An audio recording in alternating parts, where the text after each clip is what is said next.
अस्सलाम वालेकुम बच्चों। बच्चों, महाडीडी की नोटिफिकेशन आ चुकी है। 23 नवंबर को एग्जाम है, साथ साथ दिसंबर में सीटेट के भी एग्जाम होने वाले हैं। अब दोनों एग्जाम करीब करीब है, तो ऐसे में महाराष्ट्र के सारे जो बच्चे तैयारी कर रहे हैं उनके लिए कंफ्यूजन है कि क्या करना चाहिए, सीटेट करना चाहिए कि महाडीडी करना चाहिए कि दोनों करना चाहिए। तो थोड़ा इसको समझते हैं, मैं आपको बारीकी से समझाता, आप खुद फैसला कर लेना आपके लिए क्या सही रहेगा। तो उससे पहले जो बच्चे यही एग्जामों की तैयारी कर रहे होंगे, अगर आप महाडीडी की तैयारी कर रहे होंगे तो 18 तारीख से बैच शुरू हो रही है नई। इसमें उर्दू और इंग्लिश मीडियम की बैच है, ऑनलाइन ऑफलाइन दोनों ही है। पूरा डिटेल में तैयारी कराते हैं, आपको हर चीज़ मिलती है, लाइव लेक्चर, रिकॉर्डेड लेक्चर, आपको नोट्स मिलते हैं, टेस्ट सीरीज मिलती। और हम लोग ना काफ़ी एक्सपीरियंस हो चुके हैं, ऑलमोस्ट महाराष्ट्र में सबसे अच्छे रिजल्ट आते हैं अपने इंस्टीट्यूट की महाटीटी को लेकर। ठीक है, उसके बाद में अगर जो भी ऑफलाइन करना चाहते हैं तो कॉन्टैक्ट एड्रेस पे विजिट कीजिए, ऑनलाइन करने वाले यहाँ कॉन्टैक्ट कीजिए।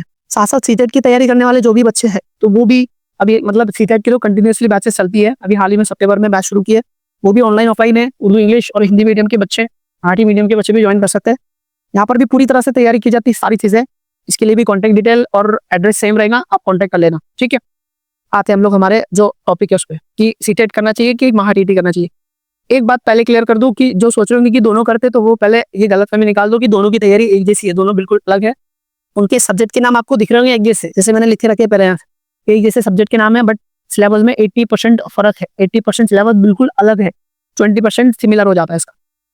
तो दोनों ही करने के लिए सोचेंगे तो कुछ भी नहीं होना है आपका, तो कोई एक डिसाइड करना है आपको क्या करना है, आपके लिए क्या सही रहेगा।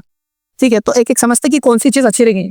तो पहले देखते कि सीटीटी। देखो सीटीटी में बहुत मतलब कंपेरेटिवली समझाता मैं आपको, सब्जेक्ट कंपेरेटिवली समझा देता।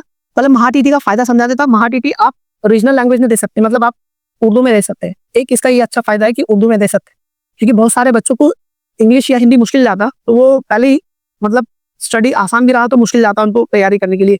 तो एक वो है कि वे महाटीटी की तरफ जा सकते हैं, क्योंकि उर्दू में पेपर हो सकता है या फिर अपनी रीजनल लैंग्वेज में, मराठी में पेपर होगा, इंग्लिश में पेपर होगा, तो वो एक ठीक बात है उसकी, उर्दू में है। ये आपको ये जो पेपर सीटेट का देना रहता है, ये आपको एक तो आपको इंग्लिश में देना है या फिर हिंदी में देना है, तो दोनों देना है। और हिंदी भी वो थोड़ी ज़्यादा गहरी हिंदी होती है जो समझने में बहुत दिक्कत देती है। पेपर इंग्लिश समझ में आती पर हिंदी मुश्किल जाती है समझने के लिए। महाराष्ट्र के बच्चों की बात कर रहा हूँ। आप सब्जेक्ट वाइज आते, आपको दिख रहा होगा कि एक जैसे सब्जेक्ट पर बहुत फर्क है, देखिए समझते। सीटेट में जो सीडीपी होता है ना वो बहुत बेसिक्स, मतलब बहुत आसान होता है। थ्योरी यहाँ पर भी है और पेडागोजी यहाँ पर भी है, पर यहाँ थ्योरी उतनी ज्यादा फैक्चुअल नहीं पूछता, मतलब कंसेप्ट पूछता और लिमिटेड थ्योरी है। महाटीटी में थ्योरी बहुत डीप में पूछता और बहुत थ्योरी बेस्ड क्वेश्चन बहुत आता है, और फैक्चुअल क्वेश्चन पूछता है कि ये इसने क्या किया था, उसने कौन से एक्सपेरिमेंट किया था, फैक्चुअल कंसेप्ट नहीं। तो रटने वाली चीजें यहाँ बहुत है, दोनों में देखो तो यहाँ आसान जाता है और यहाँ पे मुश्किल जाता है। उसके बाद में आते हैं ईवीएस। ईवीएस है ना सीटेट का, बहुत आसान है, बहुत आसान है।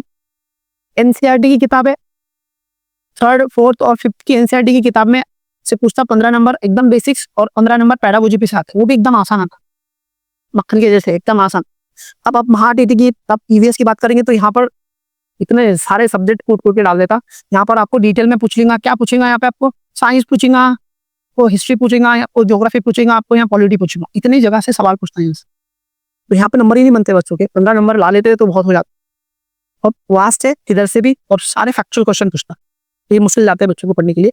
अब ये जो सब्जेक्ट है ये आपको 4th, 5वीं, 6वीं, 7वीं, 8वीं तक पूछता, इतने सारे पढ़ना पड़ते हैं वहाँ पे, मतलब बहुत पढ़ना पड़ता, नंबर कम आते हैं। फिर मैथ्स आते हैं, और मैथ्स में यहाँ पर देखिए, यहाँ पर मैथ्स में ये वाले इसमें ये यहाँ पर ना कैलकुलेशन के लिए सिर्फ 15, मतलब जो न्यूमेरिकल रहते हैं उसके 15 क्वेश्चन आते हैं, और यहाँ पर 15 पैडागोजी के आते हैं, 15 पैडागोजी के जो कि बिल्कुल आसान आते।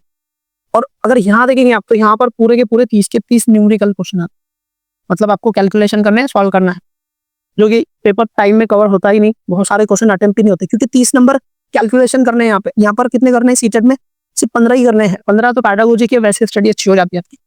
एक ये प्रॉब्लम बन जाते हैं यहाँ पर कि बहुत सारे मैथ्स के कैलकुलेशन के क्वेश्चन होते हैं और पेपर अटेम्प्ट नहीं होता। उसके बाद में अगर आप लैंग्वेजेस की बात करेंगे तो लैंग्वेजेस में यहाँ पर ना 15 मार्क्स के लिए पैसेज आता है और 15 मार्क्स के लिए पैडागोजी सबका है ना। 15 के लिए क्या आएंगे, आपको पैसेज देगा रीड करने के लिए, और 15 के लिए पैडागोजी आएगा आप। तो ये पैडागोजी बहुत आसान जाता है, और पैसेज थोड़े ज्यादा हो जाते हैं यहाँ पे, तो उसको टाइम लगता है या फिर बच्चों को समझ में नहीं आता या नंबर कम आते, तो ये प्रॉब्लम हो जाती है बच्चों के साथ में। बट 15 पैडागोजी के क्वेश्चन आते हैं आसान, पैसेज में थोड़ा सा 19-20 हो जाता है बच्चों के साथ, उर्दू में भी और इंग्लिश में भी। अगर आप महाटीटी की बात करेंगे तो यहाँ पैसेज नहीं आता, यहाँ 25 नंबर का ग्रामर आता। ग्रामर इसमें बहुत सारे टॉपिक्स पूछता, जैसे कि पार्ट्स ऑफ स्पीच हो गया, डायरेक्ट इनडायरेक्ट वॉइस, ऐसे सारे टॉपिक्स पूछता है। 10-12 टॉपिक्स पे से सवाल कंपलसरी आते, कुछ वोकेबलरी रटना पड़ती है यहाँ पे कि 25 नंबर में से भी अगर इस आप बारीकी से देखेंगे तो 17 नंबर ग्रामर पे से आते हैं और 5 वोकेबलरी से आते और 5 का पैसेज आता।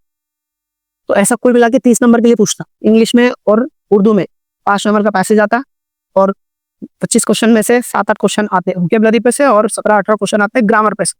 अब ग्रामर के वो 10-12 टॉपिक कवर करना पड़ता, तो मतलब ये यहाँ पर ग्रामर में ठीक ठाक स्कोर हो जाता है क्योंकि यहाँ पैसेज की वजह से कुछ नंबर कम आ जाते कभी कभी, बट यहाँ होता। तो कुछ कुल मिला के ये आपके सामने पूरी सच्चाई है। तो अगर देखा जाए तो सीटेट बहुत आसान है महाटीटी के कंपेयर में, बट सीटेट की प्रॉब्लम क्या है कि वो इंग्लिश में करना पड़ता है या हिंदी में करना, और महाटीटी सीटेट से मुश्किल जाता है क्योंकि फैक्चुअल डिटेल बहुत सारी रटना पड़ती। बट इसकी खास बात क्या है कि उर्दू में भी दे सकते हैं, मतलब अपनी रीजनल लैंग्वेज में भी दे सकते हैं। तो अगर आपकी इंग्लिश अच्छी है तो सीटेट जाइए, अगर इंग्लिश मुश्किल जाती है आपको तो फिर आप महाटीटी की तरफ जा सकते हैं क्योंकि वहां पर इंग्लिश में या हिंदी में करना पड़ता है, और जब लैंग्वेज समझ में नहीं आई तो आप कितना भी आसान होकर समझ नहीं पाएंगे, तो ऐसी दिक्कतें होती हैं। तो कुल मिला के मोटा मोटा यही सारी चीजें होती है यहाँ पे, आपके सामने सारी चीजें रखी मैंने पेपर फर्स्ट के अकॉर्डिंग। फिर भी आपकी क्या राय है कमेंट में आप बताइए, और आपको जो भी ठीक लगता है आपकी राय से, क्योंकि आपको मालूम है आपकी एबिलिटीज क्या है, और आपको ही डिसाइड करना है, आपको पेपर एनालिसिस करना है सीटेट के भी और महाटीटी के भी। आपको जो ठीक लगेगा जो आसान जाएगा उसकी तरफ आपने बढ़ जाना, ठीक है, ज्यादा कंफ्यूज नहीं होना, ठीक है। मेरी राय तो सीटेट की तरफ जाती, महाटीटी मैं ज्यादा प्रेफर नहीं करता क्योंकि बहुत सारा पढ़ना पड़ता, बट इंग्लिश मीडियम जो इंग्लिश नहीं है उनको थोड़ा दिक्कत जाती है वहाँ पे, तो ये बात है, ठीक है। इतना ही अभी के लिए, और अपडेट के लिए मैं फिर मिलूंगा आपसे, तब तक के लिए इजाजत दो, बाय बाय, अल्लाह हाफिज।